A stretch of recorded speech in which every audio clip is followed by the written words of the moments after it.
Hey guys, Trez here, coming to you guys with another fucking video. And for this video, this is Ramblings of a Metalhead part, fuck off, I guess. I don't remember what part we're on this thing. I haven't done one of these in a long time.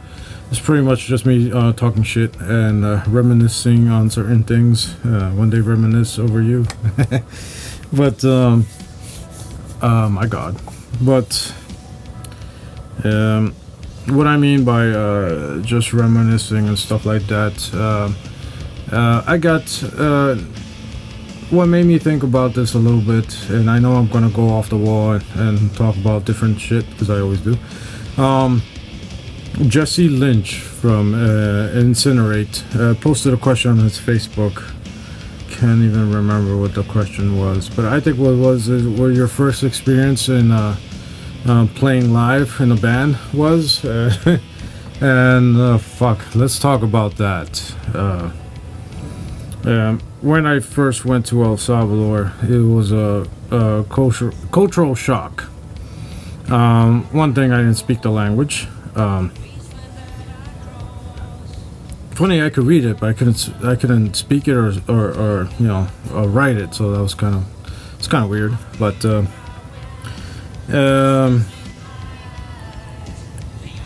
I started listening to like heavy metal here and thrash from my brother and my brother-in-law, because they were older. They're older than I am. They're old as fuck. But my brother, when I was still a young kid, maybe I don't know, 9, 10. My brother used to bring back some tapes, and because he got to go out to his friend's house, and I never got to go out because I was a fucking little kid. But he brought back, you know, the typical Metallica, bunch of hair bands, Motley Crue, and all that stuff. Which I first got into Testament, which I first got into thrash, and you know, you could see the TV and MTV during that time, or I think it was during that time. They started showing heavy metal was very prevalent in MTV back in the day. I mean, metal in general was not like as I mean, you turn on I don't even know if there's MTV anymore, but who the fuck cares? Because they stopped playing music a long time ago, and plus stopped playing metal and heavy metal music altogether. So. But back in the day, you could obviously turn on and see bands like Wasp on MTV, obviously Judas Priest, Maiden, Motorhead. You could see all that good stuff. Obviously bands like Cinderella, Strider? Yeah, anyway, you know what I mean. So, which I thought was kind of cool, but I didn't like the whole hair metal aspect of it, or I don't know, I just never wasn't too much into it. But when he started bringing bands like Testament, Anthrax, I was like totally hooked. I was like, whoa, this is fucking cool. Kind of reminded me of Slave to the Grind from Skid Row, which was heavy as fuck as well. It could be considered a thrash song, I don't know, don't fucking kill me on that. But at least to me it was very heavy and thrashy. But you know, that was my first beginnings with metal, just through my brother, and just bringing home tapes and shit, and showing me what this band was and all this stuff, and him going out to buy stuff, and which was really freaking awesome. Now, moving to El Salvador, it was, like I said, a cultural shock, but it was crazy because there was metalheads like as far as the eye could see. Really different from anything that I've experienced, especially being a kid and going to school and not being able to communicate with other fucking kids. So that was fucked up.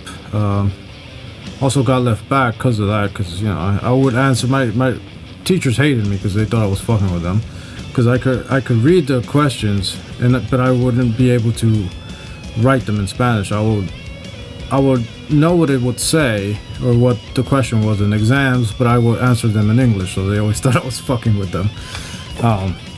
Which, hilarious now, sucked back in the day. But and yeah, there was metalheads everywhere, man. Everybody, I got introduced with so many bands and so many cool dudes, and that's when the glorious tape trading came around, and man, we traded tapes like crazy, man. Like I mentioned before, they got so good that people knew the quality of the tape, because it would just be a 90, 120 minute tape, or 60-minute tapes. But you would tell by the J cards that they would meticulously write themselves, and all the songs would be correct. Sometimes some guys will even put the song lengths and draw the album art or something, do something to it, or draw a little fan art. At the same time, just photocopy the thing as well. You get that fat tape, clear tape, and they just put it over. That was nice and glossy. So you got a lot of skills, man, to do that. I miss all that. And they even used to sign it too. So sometimes some tapes will come your way. You'll notice that you'll recognize that signature. One of them that used to have a big tape collection, which was weird, because I remember one time I met this guy. I couldn't even fucking meet him. I had to go through, it was like fucking selling drugs or some shit. I had to go through one guy so he could go. I used to stay in the car, and my friend used to go in there and trade with him, because he don't let anybody see his shit, apparently. But his name was Cesar. He always did the S's like Slayer, and also did Upside Down Cross at the end, which everybody could tell his signature, and that was a good quality tape by whoever made the tape. And it was pretty interesting. It was pretty awesome. So the only thing that I noticed is there was a huge, unlike here, that everybody just was metalheads. Over there was different, especially when black metal came around. The deaf kids obviously hated that shit. They would even get into fights where they see a dude with a fucking black metal shirt on. They would literally beat the shit out of him. Outnumber him too, so that kind of sucked. Even the places where you played too, where you went to go see shows, was totally different. Was segregated between the genres, which I never understood. It was kind of stupid to me. Now it's totally different, but that was way back in the day.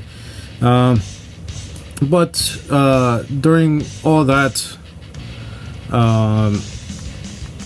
then came the 90s, and it was during the 90s, so yeah, stupid. It was still the 90s. But late during the 90s or mid 90s, I started getting a little bit older. I met this kid in school, and one thing about me, I don't know why that is. All my friends, like that I know, like that are close around me, not all you guys, my internet friends and stuff like that. But how you have your friends and stuff when you grow up with school and everything. That's what I mean.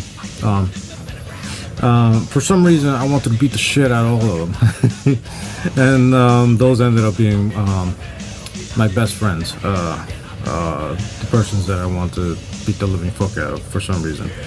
I remember this. I used to go to a school called Salvadoreño Bilingüe, which was a bad fucking school, I guess. It was alright, but I mean, bad as in bunch of misfits, pretty much. Not bad as actually, yeah, it was a pretty bad school. But I remember this kid came in. I was like there for like 2 years or something, and then this kid came in, 3 years, and then this kid came in with fucking striped shirt on. I'm like, what is this fucking? I was picking on him or whatever, and found out that he liked a little bit of metal. His father used to play bass, and he liked old school bands and stuff like that. So we clicked pretty quickly, and some of you might know who he is if you guys like grindcore or anything. His name is Eduardo Borja. He plays guitar in a grindcore band called Maruta. Originally from Florida, migrated to Los Angeles, moved to Los Angeles, so they're still over there. So yeah, cheers, Borja. But it was cool with him. We bought this.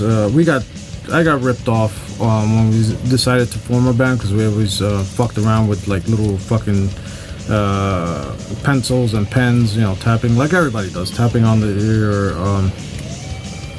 your desk and shit. And yeah, we always used to hang out together. He'll come to my house and shit, I'll go to his house, and we'll play music and jam and shit. We always used to like to jam to fucking from everything from fucking Soundgarden to Cannibal Corpse to fucking Sepultura, obviously, and even Silverchair. So I remember that when we decided, the two of us, to try to form a band, we got suckered into. We bought this old Remo drum set from a fucking church, and we got ripped the fuck off because it was beat up. It was fucked up. And that's all we had. I had one electric guitar, no amps, 2 acoustic guitars, and a fucked up drum set. And that's how we kind of started. And until I started getting more instruments. I used to travel back here all the time, so I used to just buy shit and take it back, and that's how I grew up the instruments. All the instruments were mine except for his guitar. He had a Cort. I remember he had a black Cort guitar. I always liked that guitar because it was black, and mine was like a burgundy, old school, non-metal type of guitar. So it was kind of cool. We put we did stupid shit to the guitars. We didn't know how to tune them, let alone how to set them up and anything. So, but then we got little amps, little amps, like the little startup amps that they give you when you buy a guitar or some shit. And we would just hang out, listen to music, start jamming. I mean, to the point that we didn't know shit. We didn't even know how to put the fucking strap on and all that shit. Not like that. Fuck you. It sounds weird. But anyway, but it was just a cool, just hanging out, listening to music and trying to play it. I guess that's how we both developed a fucking ear towards certain things, because we used to just play them on the tape and then just try to fucking mimic it as best as we could. And yeah, we were okay. Again, it was just us two, and we wanted to. We had gone to a school games, I guess they would play. Basketball games against another school, and they will have like a big open, I forgot what do you call it. They will open up the school and shit, and there will be games and stuff like that, so they'll invite other schools and shit. So, and I remember we went to one school and we saw this band that was playing, and I remember they were playing, and this was around the time where Deftones, Korn, and Rage Against the Machine was like pretty fucking popular. Before Slipknot though. So it was around that time. And we saw this band and they were playing fucking 7 Words, I think it was, from Deftones, and we thought that shit blew our minds. We're like, holy shit, that's fucking awesome. And then they played Blind and I forgot the other songs that they played, but it was fucking amazing. And the drummer was just fucking awesome. Everything on point, and I'm like, that's what we need. We need a fucking drummer to you know, that's all we need. Is the key we need is a drummer, and that's what every band needs is a drummer. The hardest part to get is a drummer.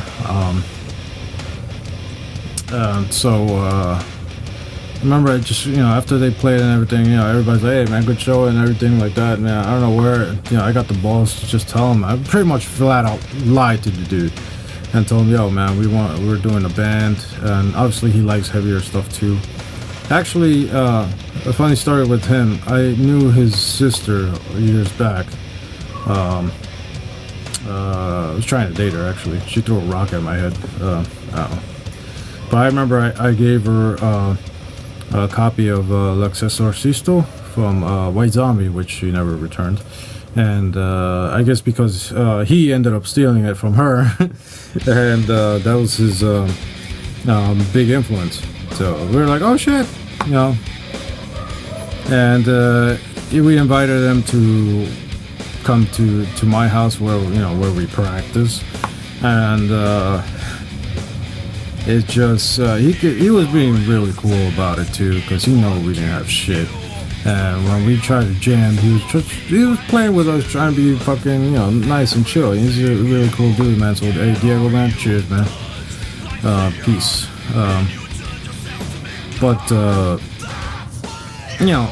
It was cool. We had a cool.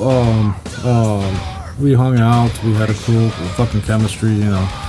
So we became friends, and he would like keep in touch with us, and stop by, and we'd just chill out, hang out, try to play music and stuff.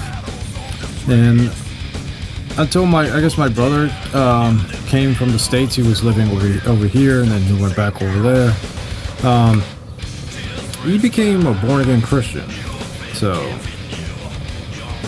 but he knew how to play guitar. He had a nice Flying D Jackson and everything. Actually that was before. Yeah, no, that was during that time. And it was pretty cool. He brought his amp to a Marshall, which we were like, oh shit, a Marshall, holy shit. Our fucking level just increased. And he will play songs properly, and he will show stuff to Borja how to play, and I was pretty much designated to, since they already had the guitars covered, I was designated to vocalist. I was like, fuck it, okay. We jammed for a little bit, but nothing formal or anything. I just told my brother, hey dude, we got a band. He's like, alright, I'll play with your band. And then he went back, came back to the States. And then afterwards, I guess he came back and he wasn't a Christian anymore, or whatever. I don't know how that happened, how that whole thing went with him with that, but came back and decided to formally let's fucking do something, He knew how to read tabs and shit. He showed, which is not too hard, but showed other guitarists, Borja, how to play guitar, and we all got together and started doing songs that we all fucking loved, which was Sepultura. And excuse me, I got a fucking pee. So be back. Round two. So anyway, guys, I'm back. Before my brother actually came back, and we were already semi-established as a band, I chose the name, we had to pick a name, and I chose the name Urban Hate, which is audio urbano, because we're in an urban town, and we hate everybody. I don't know. It's just, it was more, I guess, not too much political, but we're so cramped up together that we all fucking can't stand each other. I guess that's what it was too. It was like urban hate, because everybody's just like a can of fucking sardines and shit sometimes. And when you get into a dense area that, yeah, I'm just going on rambling too much on this shit, but it was called urban hate. It got a good fucking sound to it. and we played with the other two bands that our drummer was in. Well, he was in one of them, Luna de Sangre, which is Moon of Blood, I think is the translation, and Suppositorio, which is a suppository, you know, that up your ass. But yeah, it was crazy. The first show we got, the vocalist Emiliano from Luna de Sangre, Moon of Blood. His mom was also in a band. She was in more like a rock band and stuff. She was a vocalist, great voice too. And she had a project for the communities to bring live music to these faraway places, so the people had some sort of, you know, had something to look forward to, like, you know, let's make music. Why, you know, metal, bringing metal to kids, I guess, is, you know, it's weird, playing for children and people that have no idea what you're about, and first time experience metal, I guess. It's kind of weird, but it was just like, all right, fuck it, it's our first show. Let's do this. And one thing you gotta understand, this is fucking El Salvador. This is Central fucking America, where the sun beams like you have no idea. And this is 10 a.m. 3 bands in the back of a pickup. So it was just horrible. That truck had no shocks left in that fucker. Damn. So anyway, and I remember one of the place that we went to play, it was just fucked up. It was just a bad place, because they will go reach out to some communities, and it was just a place that you want to go there. To the point that the military was actually guarding that place or watching it. It was that fucking bad. And I remember that while we were driving into it, I was like, holy fucking shit, we're gonna fucking die.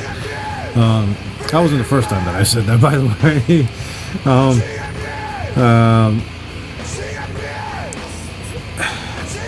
The basis for Suppositorio or Suppository,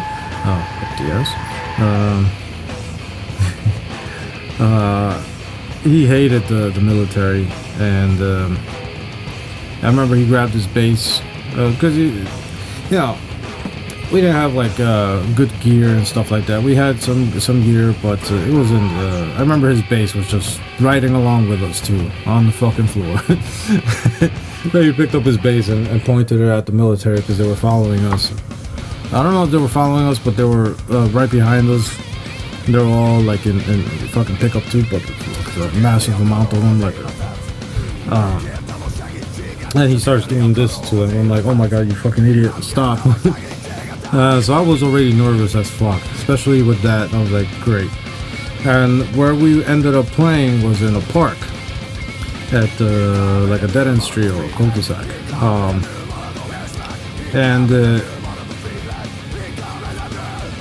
the reason why it was a cul-de-sac is because there was a big fuck off cliff at the edge of it.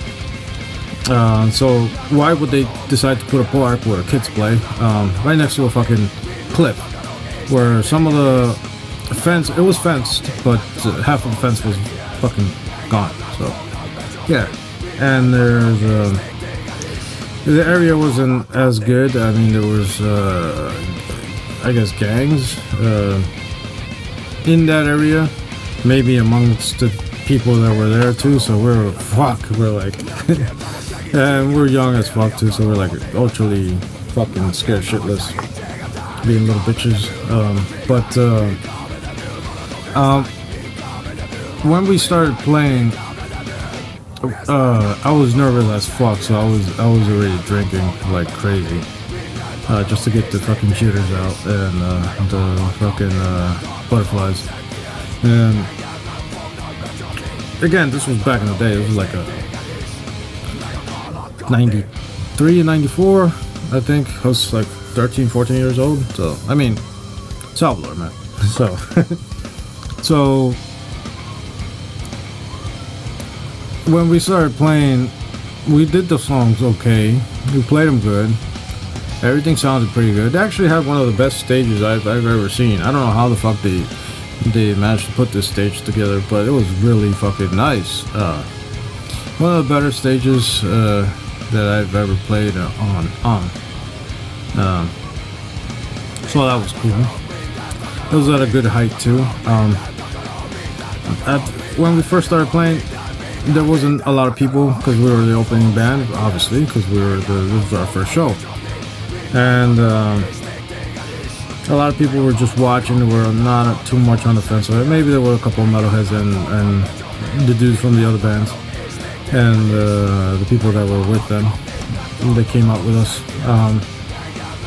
Were there, but I never fucking saw them because what was my dumbass doing? I was completely turned around and was singing towards the band members and the drummer. I remember the drummer playing. He kept on looking at me like, "What the fuck are you doing?" And I'm like, I don't know, but I'm doing it. He kept on saying, "Turn around." Every chance he got, he would say, "Turn around," and I'm like, "No." So, a couple of songs in, I fucking said, "You know what? Let me turn around," because I was just fucking nervous, and I was like, "Let's just fucking do this." And I think that's where, at least over there when we played, people were expecting that, and I always did this regardless. And I think since then, there's a lot of songs from Sepultura and stuff. Sorry, my cat's trying to. There he is. There's a lot of songs from Sepultura and stuff that you hardly. There's no vocals, so there's a point where in Refuse Resist, you know that part, and I just said, you know what, fuck this, because I was already nervous, and I'm like, I'm not gonna stand here like an idiot. So I threw myself at the crowd and I started fucking moshing myself and semi-started a mosh pit. So I think that's what a lot of people liked and shit. So being like a dumbass just there. So that was really cool. Later on I met this cute girl, but I was already drunk, so I threw up. Yeah. Then she went to get my friend and told me, your friend went to get Borja and told him your friend's throwing up. So yeah, sucks. But it was a good show. So that was my first experience with playing music live. So it was pretty awesome, and the crowd was chill. Nobody fucking got hurt. So it was all right. It was a good time. Scary, but it is. You know, when something sometimes you're on the fence on it and you don't know how it's gonna work out, and it works out pretty good. You just gotta try it. You know, obviously be safe, but just try it out. And especially if you're trying to get into music, just go for it, because it has its rewards. It has its, especially in metal. You know. It has a lot of lows, but it has its points that, you know, makes metal what it is and why you love it, and why would someone decide to pick up an instrument. To be in a metal band sometimes is beyond me, but I've done it multiple times in multiple bands. I think in total I've been in maybe 8 or 9 bands, I think. But yeah, really cool. I've enjoyed every single one of them, and I had a good time. Never one band that, like, you know, broke out or something, except for the last one that I was in, but we're pretty good. But yeah, and that was my story for big long story on how I first started playing in a band in our first show. So yeah, I will probably continue on later on. So I'll probably keep on talking shit because I'm already had some liquid encouragement. Yay. But no, I'm starting to remember more stuff. Not because of the beer, so fuck off. Just by talking about it, sometimes you just start remembering cool little facts and shit. So I'll keep on talking, and I'll just break this up. That way it's not too long, and put this in a bunch of parts and shit. So yeah. So anyway, take care of yourselves, and until next time for more ramblings of a metalhead. Cheers.